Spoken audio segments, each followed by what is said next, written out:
Nanti yang baru-baru masuk biar nonton di videonya aja kalau misalnya ketinggalan.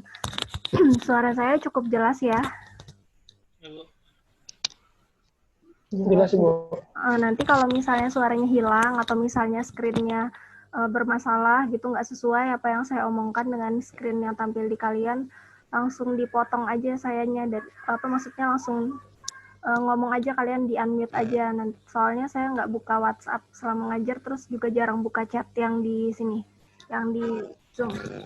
Sekarang kita mulai. Ini pertemuan pertama untuk bahan konstruksi. Harusnya hari ini Bu Tantra yang masuk. Harusnya saya schedule di hari Kamis, tapi Bu Tantranya lagi ada pelatihan. Jadi gantian, saya masuk dulu di hari ini, hari Senin, pertemuan pertama. Saya belum ngecek yang ngambil bahan konstruksi ini ada angkatan berapa aja, karena kayaknya sih bermacam-macam angkatan ya, tapi paling banyak angkatan 2018 kalau nggak salah. Nah, bahan konstruksi ini sebenarnya mata kuliah di semester 7. Dan sebenarnya kita menyarankan untuk yang ngambil bahan konstruksi ini adalah teman-teman yang ada di angkatan di semester 7 gitu, atau di semester atas lah sudah. Karena mata kuliah ini inline dengan mata kuliah perancangan proses. Mata kuliah perancangan proses, karena bahan konstruksi ini merupakan salah satu komponen yang dipertimbangkan dalam memilih bahan untuk merancang alat. Gitu. Nah, jamnya yang sore, jam 3 ini, semoga kalian masih semangat untuk kuliah bahan konstruksi ya, karena kayaknya dari tadi pagi pasti udah banyak kuliah, terus ini juga jamnya sore, di Samarinda juga kayaknya udah mulai mendung gitu harinya. Bahan konstruksi ini mungkin kalian bingung, ini pelajarannya tentang apa ya gitu.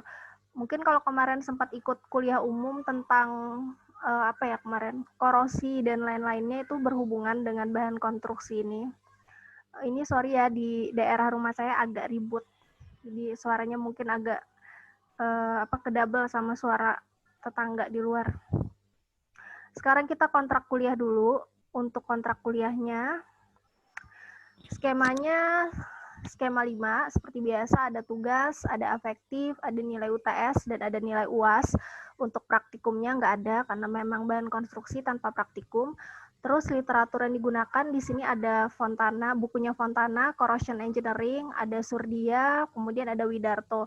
Saya punya 2 buku yang ada di ini, Fontana dan Surdia. Nanti saya share aja linknya untuk download bukunya. Terus materinya dari materi 1 sampai 7, ini materi saya, sisanya nanti materi ke 9 sampai ke 15 itu Bu Tantra. Jadi saya nanti yang menghandle UTS, Bu Tantra yang menghandle UAS ya.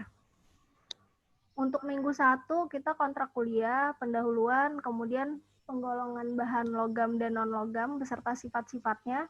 Minggu kedua belajar tentang karakteristik mekanik bahan, minggu ketiga karakteristik thermal bahan. Minggu keempat kita belajar tentang karakteristik elektromagnetik, kelima karakteristik bahan logam, minggu keenam tentang paduan logam, dan minggu ketujuh itu aplikasi bahan logam dan paduan logam serta review materi. Jadi kalau misalnya di sini sih rencananya mau ada 3 kali tatap muka secara maya dengan video conference gitu ya, di minggu 1, minggu 4, dan minggu 7. Tapi nanti kita lihat lagi. Kalau dengan video pembelajaran sudah efektif, maka video conference-nya mungkin cukup di minggu 1 dan minggu ke-7.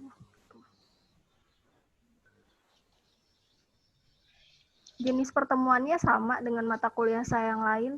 Kalau nanti bakal ada video penjelasan materi, kemudian ada diskusi via Mols dan grup, dan juga ada video conference. Mungkin nanti ada beberapa tugas juga, tapi mungkin nggak terlalu banyak karena mata kuliah kalian kan banyak banget dan semuanya rata-rata masuknya 2 kali seminggu. Jadi kayaknya kalau tugasnya terlalu banyak juga nggak efektif.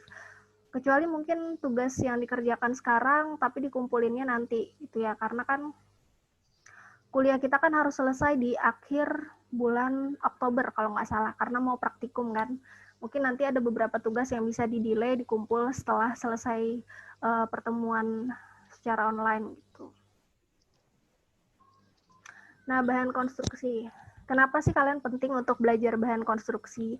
Karena sebagai seorang sarjana teknik kimia atau sebagai seorang teknisi atau engineer gitu, kalian itu bertugas sebagai decision maker. Jadi yang menentukan ketika membangun sebuah pabrik atau plant, ini kan di sini semuanya seperti vessel, kemudian ada reaktor, ada menara distilasi, ada pompa, pokoknya semua alat yang ada di dalam plant kalian itu. Bahkan juga di sini ada pipa gitu ya, pipa, ada valve, ada pompa dan lain-lain. Itu semua pasti harus dipilih bahan konstruksi yang sesuai dan tepat gitu, karena kalau misalnya bahan konstruksinya itu tidak sesuai maka bisa berbahaya gitu. Contohnya kalau kalian bahan reaktornya itu menggunakan bahan yang tidak tahan korosi gitu, sementara reaktor kalian digunakan untuk mereaksikan senyawa kimia yang bersifat korosif, maka itu reaktornya nanti akan cepat rusak. Jadi perancangan pabrik itu mencakup pemilihan material konstruksi untuk peralatan proses dan juga perpipaan. Perpipaan itu sangat penting. Dilihat senyawa apa sih yang mau dialirkan melalui pipa tersebut, nanti konstruksinya juga disesuaikan dengan bahan yang akan melewati pipa. Karena kalau misalnya di pipa itu korosif atau terjadi scaling, itu bisa berbahaya gitu. Bisa nanti terjadi kebocoran, bisa sampai terjadi ledakan, dan lain-lain. Banyak faktor yang harus dipertimbangkan ketika memilih bahan teknik, tetapi untuk pabrik proses kimia, pertimbangan utama yang biasanya paling dipertimbangkan adalah kemampuannya untuk menahan korosi. Nah, bahan konstruksi perancang proses atau desainer proses, dan kita sebagai seorang engineer teknik kimia biasanya ditempatkan di bagian proses kan. Dia bertanggung jawab untuk merekomendasikan bahan yang sesuai dengan kondisi proses. Kemudian pemilihan bahan ini biasa juga dikomunikasikan dengan desain mekanik atau mechanical design engineer. Karena kan sebenarnya juga ada kan teman-teman kita yang belajar di teknik material dan metalurgi gitu. Mereka juga lebih dalam belajar tentang bahan konstruksi ini. Bahan yang dipilih harus memiliki kekuatan yang cukup dan mudah dikerjakan. Jadi juga mudah untuk dibentuk sesuai dengan yang kita inginkan. Bahannya harus paling ekonomis tetapi memenuhi persyaratan proses dan mekanik. Sehingga biaya yang dihasilkan itu paling sedikit selama masa kerja pabrik. Bahan memungkinkan untuk perawatan dan penggantian. Jadi harus bisa mudah untuk di-maintenance atau diganti jika terdapat kerusakan. Faktor-faktor lain yang harus diperhatikan adalah kontaminasi produk dan keamanan proses. Misalnya nih prosesnya suhunya tinggi, berarti bahan konstruksi dari vessel kalian tuh harus yang seperti apa yang dipilih gitu. Berbeda pastinya dengan reaksi yang tekanannya 1 atm. Kemudian sifat mekanik bahan juga sangat penting dalam pemilihan bahan tersebut.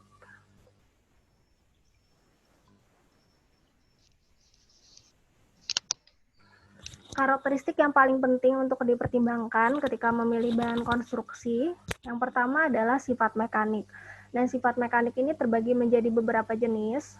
Contohnya di sini ada strength, tensile strength, kemudian ada stiffness yang berhubungan dengan modulus elastisitas atau modulus Young, kemudian ada toughness, fracture resistance, hardness, fatigue, creep resistance. Fatigue ini kemampuan bahan itu untuk menahan fatigue atau kelelahan gitu ya. Jadi dia tuh sekuat apa gitu ketika dipakai secara terus-menerus. Nanti ini kita bahas satu persatu. Kemudian pengaruh suhu tinggi dan rendah terhadap sifat mekanik bahan. Misalnya, bahan tersebut dipakai untuk reaksi yang sangat panas, kemudian tiba-tiba dimasukkan bahan yang dingin gitu. Gimana sih bahan tersebut, apakah dia mampu menahan kondisi operasi tersebut? Kemudian tadi yang sudah dibahas di beberapa slide sebelumnya, ketahanan terhadap korosi. Semua sifat lainnya yang diperlukan, seperti konduktivitas termal, hambatan listrik, sifat magnetik, kemudian kemudahannya dalam dibentuk di saat dilakukan proses pengelasan, pengecoran, fabrikasi. Kalau misalnya mau bikin heat exchanger dengan dengan tube yang sangat banyak, atau misalnya mau bikin coil itu kan bentuknya spiral. Gitu. Nah, bahan konstruksi apa yang cocok untuk coil tersebut yang mudah untuk dibentuk gitu sesuai dengan yang kita inginkan. Kemudian ketersediaannya dalam ukuran yang standar dan juga biaya, pastinya memerlukan biaya. Misalnya ada dua bahan nih, kemudian sifat mekaniknya hampir-hampir mirip, kemudian yang satunya lebih murah, pastinya pihak pabrik itu akan memilih yang lebih murah, yang lebih efisien. Nah, materi kita di pertemuan pertama adalah tentang penggolongan bahan logam dan non-logam, serta sifat-sifatnya. Kalau mau bicara bagaimana sih menentukan bahan itu logam atau non-logam gitu ya, kita bisa balik lagi ke pelajaran kimia dasar. Jadi di kimia dasar itu ada periodic table yang kalian udah, mungkin dulu waktu SMA kalian ngafalin ya, golongan 1 tuh apa, golongan 2 apa, sampai hafal di luar kepala. Nah, di tabel periodik yang ditemukan oleh Dmitri Mendeleev ini, di sini bisa mengklasifikasikan yang mana sih senyawa yang termasuk logam dan yang mana senyawa yang merupakan non-logam gitu. Jadi ini di slide saya ya, saya sediakan linknya, jadi kalian bisa baca kalau misalnya mau tahu historinya gimana sih menemukan periodic table ini gitu, sampai sekarang periodic table ini masih kita gunakan. Nah, ini elemen pada periodic table terbagi menjadi 3 kategori. Jadi ada kategori metals, non-metals, dan metalloids. Di sini juga sudah ada warnanya. Kalau misalnya yang biru itu daerah senyawa logam, kemudian yang hijau ini non-logam, kemudian yang di antara ini adalah yang metalloids. Metalloids itu sifatnya ini ya, dia menyerupai logam dan juga menyerupai non-logam. Jadi ada di antara logam dan non-logam. Nah, ini contoh-contoh senyawa logam. Di sini contohnya ada nikel, ada rubidium, ada gold atau emas, kemudian ada copper. Dan masih banyak lagi jenis logam yang lainnya. Ini cuma contohnya aja. Nah, ini tadi jenis-jenis senyawa logam dan non-logam yang ditampilkan di tabel periodik. Untuk logam, kebanyakan hampir semua logam itu memiliki fase padatan pada temperatur ruang. Jadi logam itu pada temperatur ruang, hampir semuanya berada pada fase padat. Properties of metal atau sifat properties dari logam di sini ada terbagi menjadi 4. Ada mechanical properties, ada chemical properties, physical properties, dan technological properties. Untuk mechanical properties, ada beberapa komponen yang bisa kita tinjau gitu, atau bisa kita ukur. Di sini ada contohnya strength-nya, kekuatannya, kemudian ductility-nya, elasticity-nya, heat resistance, kemampuannya terhadap panas gitu ya. Kemudian plasticity-nya. Jadi walaupun logam itu padat, dia memiliki sifat plastis gitu. Kemudian hardness ini ujinya ada 3 jenis untuk menguji hardness. Ada dengan metode Brinell, Rockwell, dan juga dengan metode Vickers. Kemudian chemical properties-nya yang pastinya yang paling sering kita harus amati dan harus kita perhatikan adalah corrosion resistance-nya. Kemudian combustibility, toxicity. Ini kayaknya toksisitas ya maksudnya. Jadi apakah dia bisa meracuni bahan yang kita gunakan? Misalnya kita menentukan bahan konstruksinya ini koper gitu ya. Terus kita punya senyawa yang kita masukkan, yang kita reaksikan di dalam vessel kita. Apakah bahan konstruksi yang kita gunakan itu jangan-jangan bisa meracuni senyawa atau bahan raw material yang kita reaksikan di dalam vessel tersebut atau yang kita simpan di dalam vessel tersebut. Apalagi kalau vesselnya dipakai untuk penyimpanan, itu kan kontaknya sangat lama antara bahan yang disimpan dengan vesselnya itu sendiri. Yang keempat, reactivity atau reaktivitas. Nah, apakah dia bisa bereaksi? Jangan-jangan bahan yang kita simpan di dalam vessel itu bereaksi dengan bahan konstruksi dari vessel itu sendiri, menghasilkan senyawa baru yang tentunya bisa merusak raw material yang kita punya. Physical properties-nya.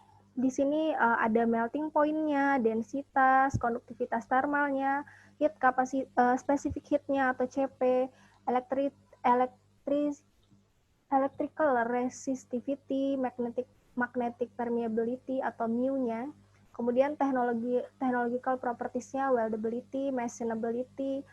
Machinability ini maksudnya dia mudah nggak untuk dirubah-rubah bentuknya dengan menggunakan mesin. Kemudian ada malleability dan lain-lain. Dan di sini nanti kita akan bahas tidak semuanya, tapi kita pilih beberapa sifat yang paling penting. Nah, ini contoh physical properties of metal. Yang pertama adalah kilau. Jadi sifat logam itu dalam keadaan murni biasanya selalu bersinar. Jadi dia punya sifat luster gitu ya. Kilau itu dalam bahasa Inggrisnya adalah luster. Contohnya di sini cesium. Jadi kalau bentuk-bentuk logam, contohnya emas. Nah, emas itu kan kalau kalian lihat pasti ada kilauannya kan.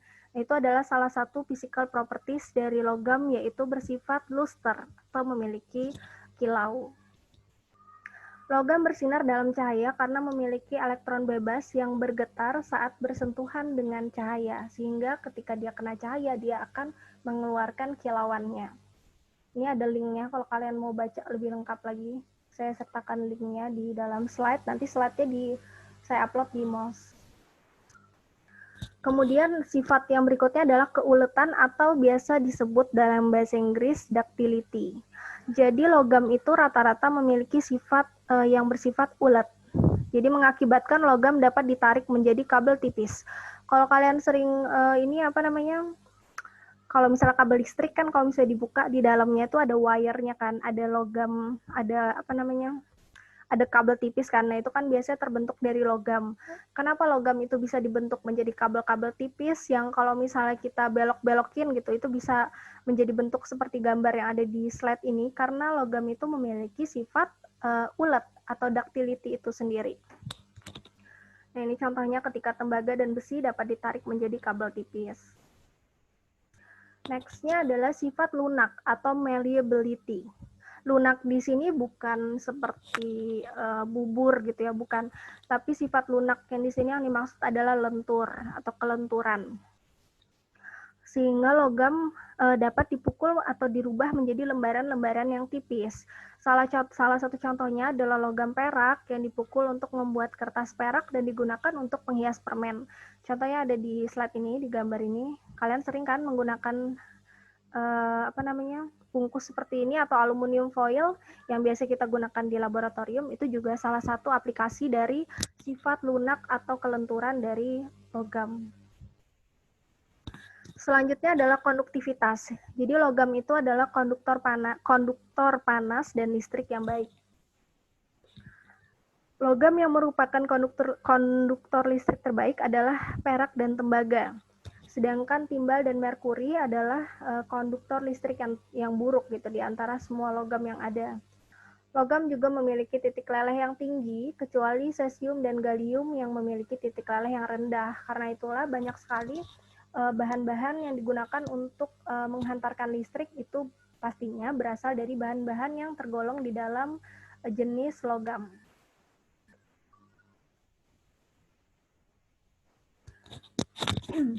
Selanjutnya di sini ada pertanyaan. When you leave a spoon in a cup of a hot drink, the bit poking out of the drink gets hot. Why? Jadi kalau kalian punya gelas berisi air panas, terus kalian mengaduk kopi itu atau misalnya teh gitu ya, kalian diemin, nanti kan pasti di ujung sendok yang di atasnya yang tidak terendam itu akan terasa panas. Hal ini terjadi karena sendok yang kalian gunakan itu bahannya adalah berasal dari bahan logam. Nah, logam ini adalah konduktor panas yang terbaik. Jadi selain konduktor listrik, dia juga merupakan konduktor panas yang baik. Karena elektron dalam logam itu bergerak lebih bebas daripada non-logam, sehingga memungkinkan energi panas untuk bergerak melintasi logam. Jadi ini ketika sendok menyentuh minuman panas, panas dari minuman tersebut akan merangsang elektron di dalam logam, dan elektron mentransfer energi dari satu elektron ke elektron lainnya, membawa panas ke atas sendok dengan cepat. Jadi fenomena yang ada di sekitar kalian itu merupakan salah satu contoh dari sifat properties dari logam. Yang selanjutnya adalah sonorous. Sonorous ini artinya logam itu dia menghasilkan bunyi atau menghasilkan dering. Jadi ketika suatu logam itu kita pukul, dia akan mengeluarkan suara yang berbentuk dering yang keras. Contohnya aja bel sekolah, kalau di zaman dulu kan belnya belum otomatis seperti sekarang gitu, masih menggunakan bel yang seperti di gambar ini ya.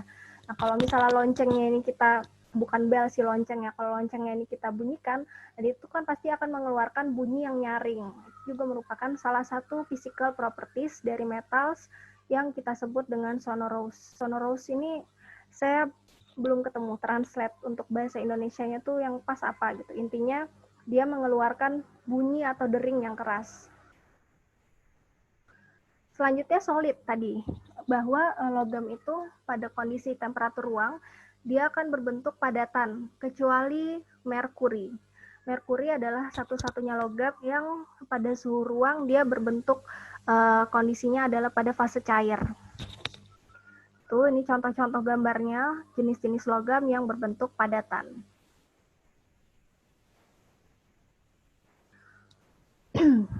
Metals have a high melting point, they are also very dense. Jadi logam itu punya melting point yang tinggi dan dia juga bersifat sangat dense gitu ya. Jadi dia kerapatannya itu antara satu dan lainnya tuh dia memiliki rapat massa yang lumayan bagus. Nah, selanjutnya, chemical property of metal is its reaction with water and oxygen. This result is in corrosion and rust. Jadi logam itu kalau misalnya dia bereaksi dengan air dengan kehadiran oksigen, maka dia bisa menyebabkan terjadinya korosi. Korosi ini yang sangat dihindari di dalam suatu plant atau juga pada perpipaan yang ada di dalam pabrik.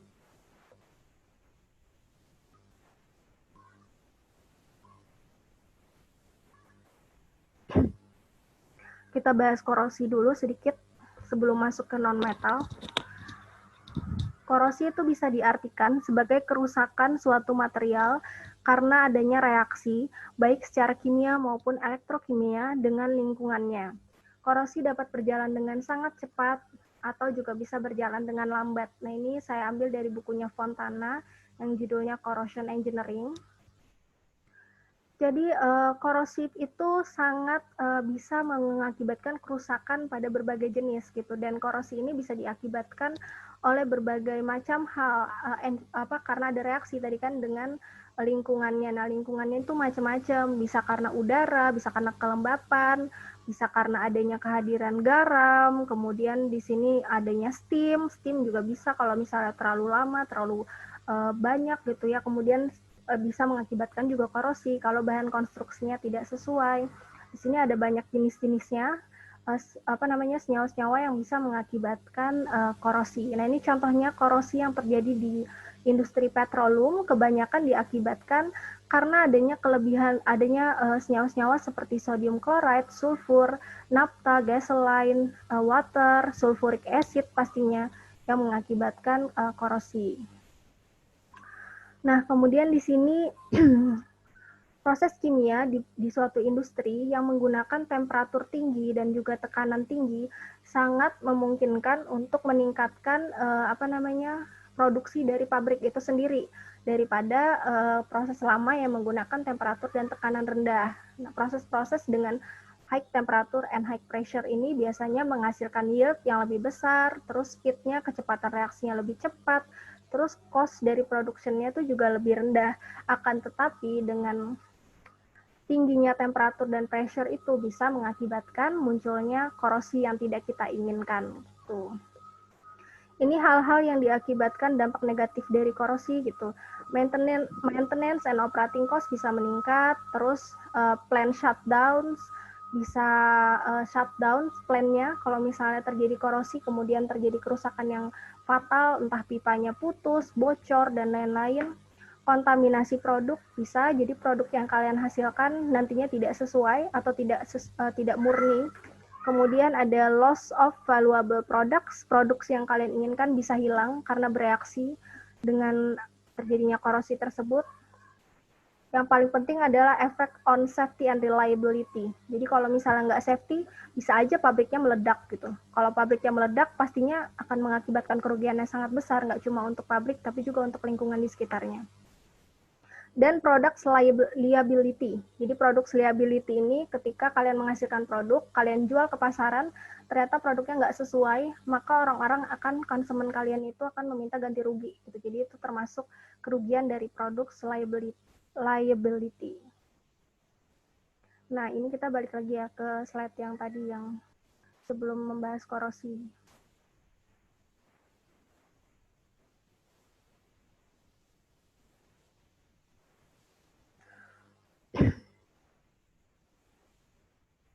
Sebentar. Nanti kalau misalnya waktu Zoom-nya berhenti, nanti saya buat ini baru ya, kelas baru.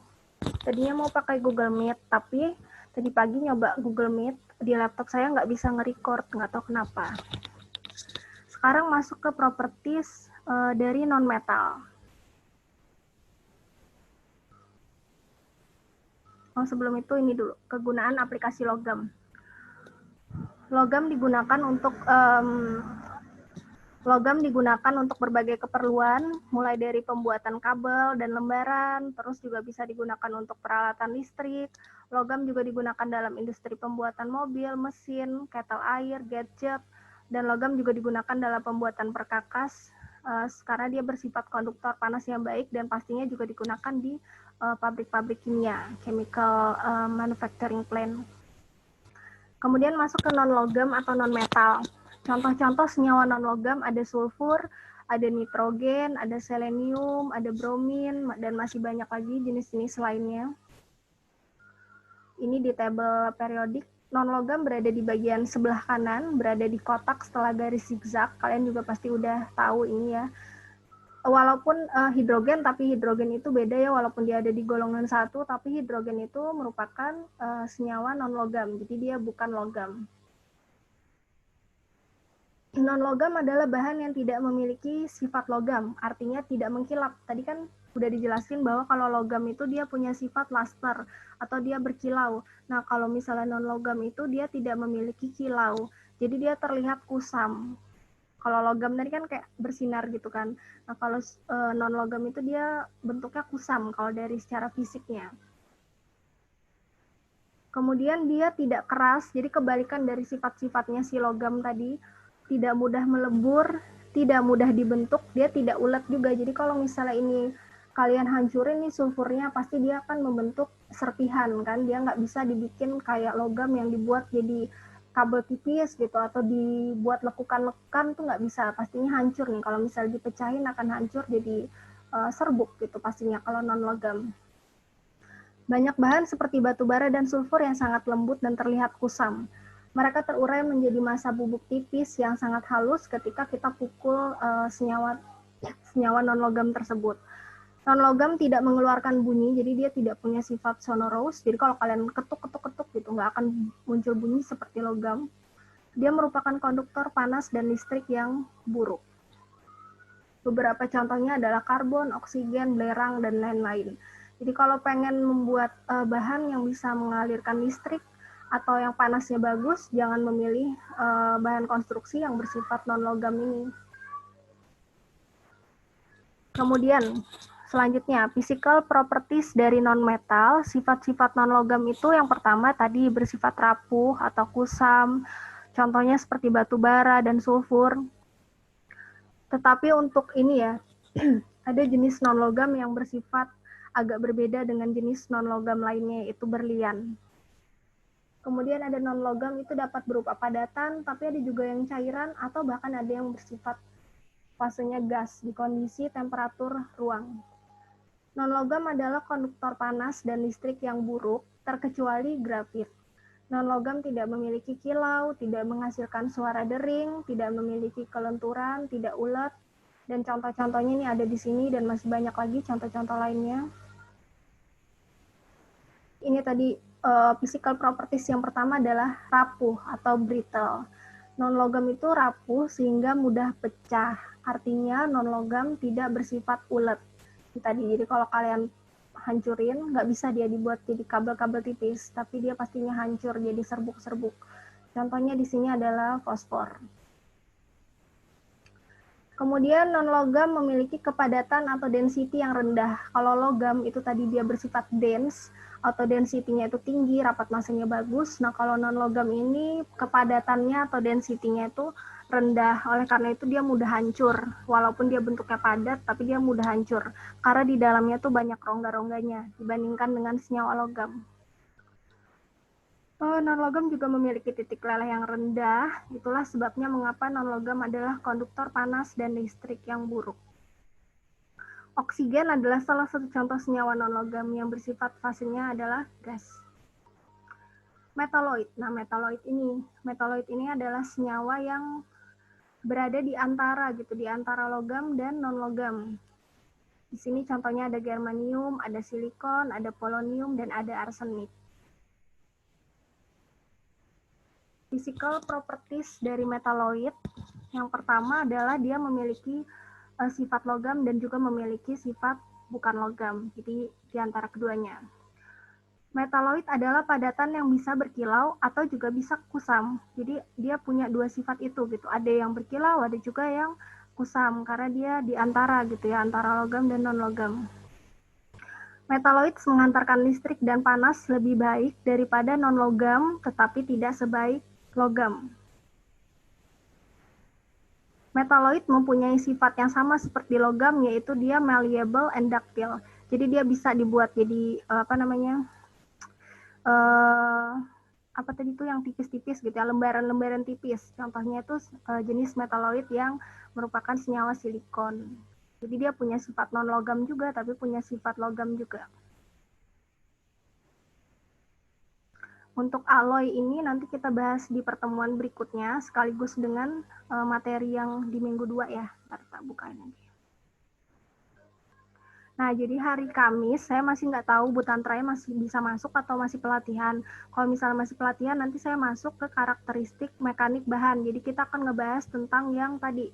Kalau hari ini kan masih introduction, kita akan ngebahas tentang ini, strength, tensile strength itu gimana, terus gimana ngujinya, terus bagaimana cara pengukurannya, cara perhitungannya, terus masuk tentang stiffness, toughness, hardness, fatigue, grip, dan lain-lain. Jadi nanti akan membahas spesial tentang sifat mekanik untuk pertemuan berikutnya, entah di hari Kamis atau di Senin depan. Nah, mungkin kalau untuk bukunya gitu ya, selain ini, mungkin di antara kalian ada yang ngambil perancangan alat proses atau PPK gitu ya. Nah, bukunya selain ini sebenarnya juga bisa kalau kalian punya buku Brownell. Di Brownell itu ada table yang khusus ada ada daftarnya gitu ya, bahan konstruksinya apa, terus nanti digunakannya untuk temperatur berapa. Nanti ada misalnya jenis stainless steel, nanti di situ stainless steel ada turunannya lagi, misalnya dia SA berapa, dan lain-lain. Jadi boleh ditambahin lagi literaturnya. Ada yang mau ditanyakan, kita masih punya waktu 2 menit, ini Zoom-nya. PJ kelasnya mungkin mau nanya teknis kuliah atau apa?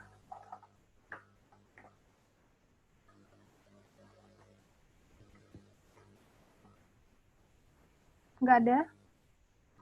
Ada pertanyaan? Bu, mau tanya, jadi untuk kedepannya tetap nge-zoom apa cuman 2 kali nge-video ya Bu? Kalau buat Video saya, kalau untuk saya yang khusus pertemuan saya tuh 2 kali aja. Yang pertama sama pertemuan ke-7 ya. Oh, jadi 2 kali aja Bu ya? Nanti saya nge-zoom-nya sendiri aja gitu. Saya record, terus saya share. Karena ini kasihan juga kan kuota kalian ya. Terus Iya. kalau saya record sendiri tuh waktunya juga bisa lebih panjang, nggak cuma 40 menit. Terus saya bisa sih bikin lagi room baru, cuma agak repot kayaknya buang waktu ya. Terus di rumah saya tuh juga agak ribut gitu. Kalau siang gini, kalau misalnya record kan saya bisa buatnya di malam hari, terus nanti kita share. Nanti diskusinya bisa di Mols atau via WhatsApp ya. Oh iya, baik Bu. Itu aja. Terima kasih. Jadi pokoknya nanya aja di grup kalau misalnya bingung bagian apa gitu. Cuma kalau bahan konstruksi itu nggak terlalu banyak hitungan sih, lebih banyak teori-teori. Ya. Oke, kayaknya saya akhiri pertemuannya. Nanti recordingnya saya share di Mols ya, sama materi PPT-nya juga. Kalian jangan lupa absen ya. Baik, Bu. Ya, terima kasih. Assalamualaikum. Selamat sore. Sampai ketemu lagi. Selamat sore, Bu. Terima kasih, Bu. Waalaikumsalam warahmatullahi wabarakatuh. Terima kasih, Bu. Terima kasih, Bu. Terima kasih, Bu.